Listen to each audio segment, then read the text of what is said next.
Hi, you're tuned into Cancer Answers. I'm your host, Heather Riffat. Today's discussion centers on betel nut consumption. Now, with an estimated 600 million users globally, areca nut, which is also known as betel nut, ranks as the fourth most frequently consumed psychoactive substance in the world, following only nicotine, alcohol, and caffeine.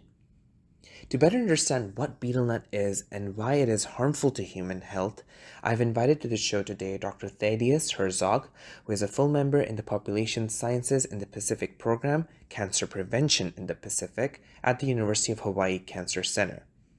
His research is focused on betel nut use in Guam, Saipan, and the Asia-Pacific region. Welcome to Cancer Answers, Dr. Herzog. First of all, can you please explain what is betel nut?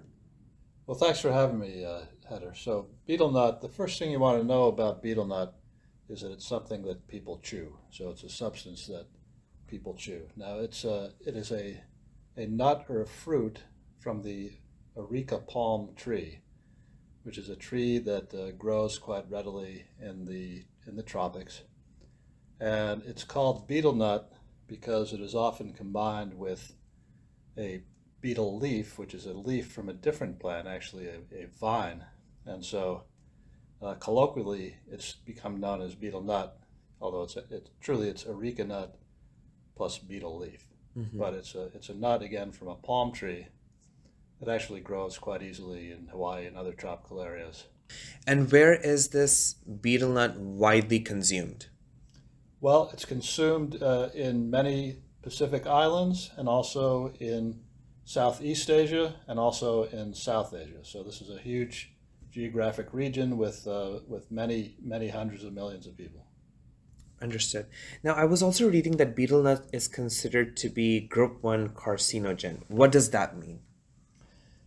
Group 1 carcinogen basically means that it's been classified as carcinogenic to humans. So in other words, it causes cancer in people, and that's a designation that was made by an organization associated with the World Health Organization.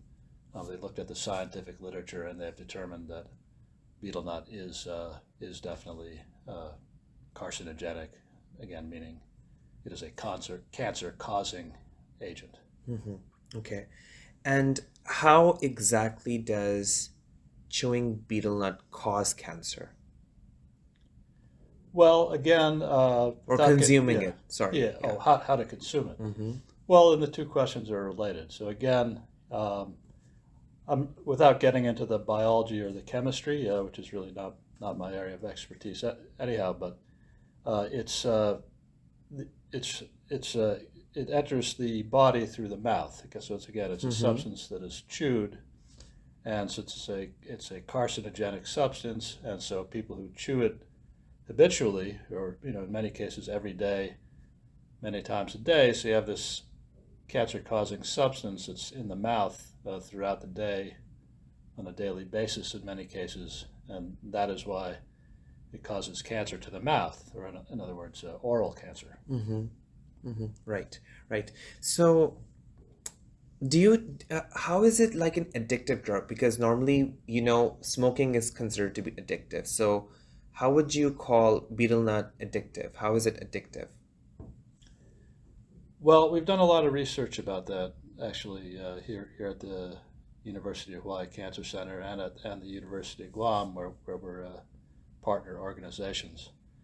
So basically, there's a few standard ways that addiction is measured in our field and in the addictions research field. So basically, substance is considered addictive if people do it habitually, if they feel bad or they crave the substance if they don't get it after a few hours, if they revolve their life around acquiring it and what you would commonly think of as an addiction. And Mm-hmm. betel nut certainly would qualify much in the same way that tobacco would. It's similar to tobacco in a lot of ways, and in fact, I don't think I've mentioned yet, but betel nut is often mixed with tobacco. So people often add tobacco and some other ingredients, but pretty often tobacco with their betel nut, and they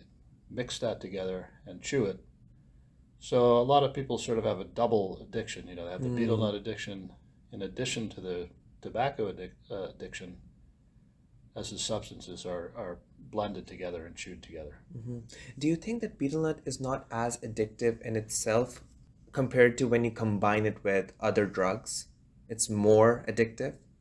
Mm-hmm. I'd say so, and yeah, and again, we have done some research specifically on that topic.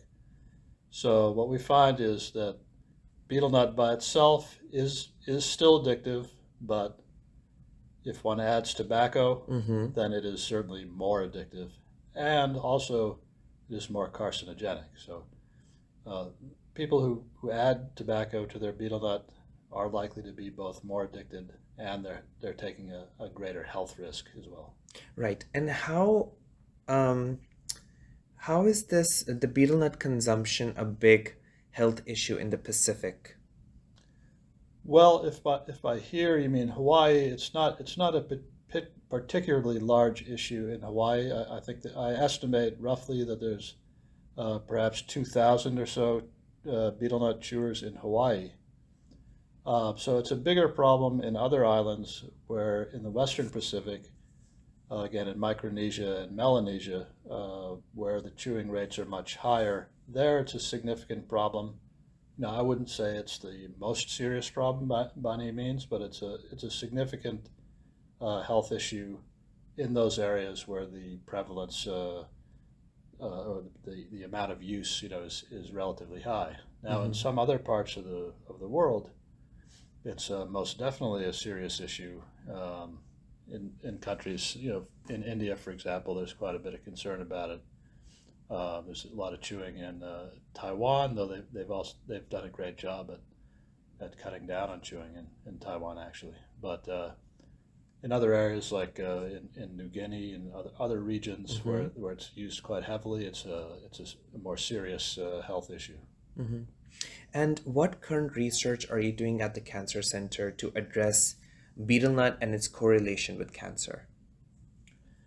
Well, what we've been focused on here, I mean, we have a lot of betel nut projects here that run the full gamut from cancer biology all the way to cancer prevention and sort of more public health oriented research. So, I mean, personally, I've been involved in a betel nut cessation program. In other words, a quit chewing betel nut program that was administered in the islands of Guam and Saipan. And so we developed this program starting as a sort of a jumping off place using a smoking cessation program and then making certain alterations to better match the behavior of betel nut chewing as compared to cigarette smoking. But we developed this program and now we've tested it, and it's the results are quite good. It seems to help people to quit chewing. It's for people who want to quit chewing and who show up to the program with that objective in mind, and it seems to have been successful. About 40% of the people who joined the program did manage to quit in the short term. So we found it so far so good. Mm-hmm. Right. And very lastly, just like smoking is addictive and it's difficult to give up, so is betel nut consumption, right? So, what can individuals who consume betel nut do to get rid of their addiction? Are there any treatment programs? Are there any interventions that they can look at to reduce that addiction, or at least, if not give up on it completely, but reduce their addiction, level of addiction to betel nut? Yeah, well, that's precisely the question that motivated our research in developing this betel nut cessation program. So, what we've found so far is that, really similar techniques to cigarette smoking cessation are called for. So, in other words, we use what's called the cognitive behavioral approach, where, basically you know, actually we had 5 sessions where we met with people over a period of 3 weeks to help them to quit by giving them advice about, well, first to inform them more about the dangers of chewing, the health risks involved, And then other things like trying to understand the situations that they put themselves in where they're most tempted to quit and how to avoid those sort of situations, and also to enlist the support of friends and family around them to help them in their quitting effort. These are sort of common sense approaches that people use already for any variety of health behavior change programs, such as smoking cessation, or if one is trying to lose weight or increase exercise, or things of this nature. So these principles that are general to behavior change can be applied to something like betel nut chewing as well. Again, with appropriate alterations, because these behaviors and substances are not the same, but there's some similar approaches that can be used, and that's what we've found so far. Now, as you know, with cigarette smoking, there's a variety of pharmaceutical adjuvants that are used. We see them advertised, on TV and other places very often. Nicotine gum and other antidepressant pills, for example. And some people, and I'm working with some of them, are working on developing such similar products for betel nut chewing cessation as well. But that's just getting started. It's the thing about betel nut research is that it's really in its infancy as compared to cigarette smoking and tobacco research in general.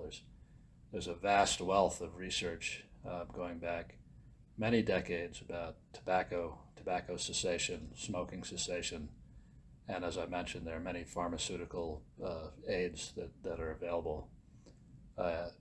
With betel nut, it's simply not the case. So, our study is one of the very few that has looked at betel nut cessation in a systematic way in a controlled trial. And as I said, the research for pharmaceutical aids for betel nut cessation has just been I don't know, 2 or 3 studies on that so far. So, On that note, I conclude today's episode. Thank you so much, Dr. Herzog, for joining me and for giving this very informative talk on betel nut consumption. Listeners, I will see you next week with our final guest and our final episode for Season 1 on Thursday at 12 p.m. on Apple Podcasts, Spotify, YouTube, and Facebook. You can visit our website, uhcancercenter.org, for more information and to stay tuned for a new episode next week. You can also follow us on our social media pages, including Instagram, Twitter, and Facebook. Our handle is UH Cancer Center. Take care. Bye-bye.